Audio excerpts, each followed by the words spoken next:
Hello guys, welcome back to అమ్మ creations. ఇది మనం ఒక బ్యాంగిల్ సెట్ చూపించాం కదండి షార్ట్లో.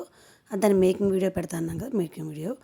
అయితే ఇది ఒక బ్లాక్ గ్రీన్ కలర్ మ్యాచింగ్ అనమాట. సో చాలా rare matching and wonderful matching. దీనికి వచ్చేసి మనం ఫస్ట్ మూన్ షేప్ కుందన్స్, గోల్డ్ కలర్ మూన్ షేప్ కుందన్స్ స్టిచ్ చేసాము. దానిపైన 6K ఓవల్ షేప్ కుందన్స్ అయితే యూజ్ చేసాము. ఇక్కడ పర్టికులర్గా వీటికి ఓన్లీ మనం సెరామిక్ కుందన్స్ మాత్రమే యూజ్ చేసామండి. దీనికి మనం తర్వాత స్మాల్ సైజు రౌండ్ షేప్ కుందన్స్ అటాచ్ చేసాము, అది లాస్ట్లో. ఫస్ట్ అయితే మనం మూన్ షేప్ కుందన్స్ని, తర్వాత ఈ ఫస్ట్ లేయర్, ఎందుకంటే 3D డిజైన్ కాబట్టి ఫస్ట్ లేయర్ని అయితే ఫినిష్ చేసేసాం. ఇలాగ ఫస్ట్ ఒక కుందన్ స్ట్రైట్గా, 2 కుందన్స్ క్రాస్గా దానికి అటాచ్ చేసేసిన తర్వాత ఇంకొక విషయం ఏంటంటే నెక్స్ట్ స్టెప్, ఇప్పుడు ఇక్కడైతే మనము ఫ్యాబ్రిక్ గ్లో అయితే యూజ్ చేస్తున్నాం అండి. ఇక్కడ నెక్స్ట్ స్టెప్ 3D అటాచ్ చేసేటప్పుడు మాత్రం B7000 గ్రూ మాత్రమే యూజ్ చేసాము. ఎందుకంటే ఇలాగ మెటీరియల్ మీద మెటీరియల్ అంటించేటప్పుడు ది బెస్ట్ ఏంటంటే ఇది బాగా చక్కగా స్టిక్ అవుతుంది, కాకపోతే కొంచెం టైం టేకింగ్ అనమాట. సో ఇప్పుడు ఏదైతే కింద మనం 3 కుందన్స్ అంటించాం కదా, సేమ్ కుందన్స్ని వాటి మధ్యలో ఉంటాయి, 2 కుందన్స్కి మధ్యలో ఈ 2 కుందన్స్ అంటించాం.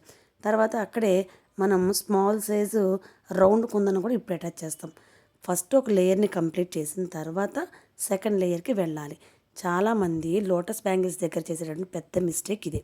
మొత్తం ఫ్లవర్ని ఒకేసారి అంటించడం వల్ల అది ఏమవుతుందంటే కదిలిపోయి షేప్ అవుట్ అయిపోతుంది అనమాట. నెక్స్ట్ ఇంకొక మనకి 4 కట్ బ్యాంగిల్లో ఈ స్క్వేర్ షేపు గ్రీన్ కలర్ కుందన్స్ని కార్నర్లో అటాచ్ చేసుకుంటూ అంటిస్తున్నాం. ఈ స్క్వేర్ కుందన్సే, బట్ కార్నర్స్ అటాచ్ చేసుకుంటూ అంటించామన్నమాట. సో చూడండి, తర్వాత వీటి ఎడ్జెస్లో మళ్ళీ గ్లూ అప్లై చేసి ఇక్కడ మనం stone chain, green colour stone చైన్ని తీసుకొని అటాచ్ చేసుకున్నాం 2 వైపులా కూడా. చక్కగా నీట్గా ఇది ప్రాసెస్ అంతా కూడా కొంచెం టైం టేకింగ్ అని, కొంచెం కాదు చాలా టైం టేకింగ్. ఇది మెటీరియల్ కూడా కొంచెం ఎక్కువే తీసుకుంటుంది.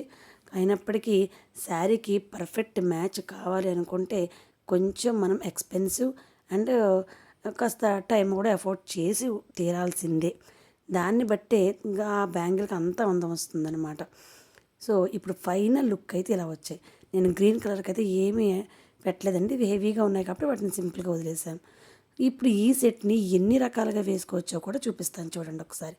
ఇలా ప్లెయిన్గా బ్యాంగిల్స్ చేసుకోవచ్చు, ఇలాగ మనం సింపుల్గా గ్రీన్ కలర్ దేని మీద కన్నా మ్యాచింగ్ వేసుకోవచ్చు. ఇలాగ ఓన్లీ బ్లాక్ని గ్రీన్ని అటాచ్ చేయొచ్చు, లోటస్ని ప్లెయిన్ బ్యాంగిల్స్ అటాచ్ చేయొచ్చు. ఇలా మీకు నచ్చినట్టు అటాచ్ చేసుకోవచ్చు. మా ఈ బ్యాంగిల్స్ మీకు ఎలా అనిపించాయి? నచ్చాయి కదా? ఇంకెందుకు ఆలస్యం, మరి సబ్స్క్రైబ్ చేసుకోండి. మీకు ఎలా అనిపించిందో కామెంట్ కూడా చేసేయండి. Thanks for watching. Bye bye.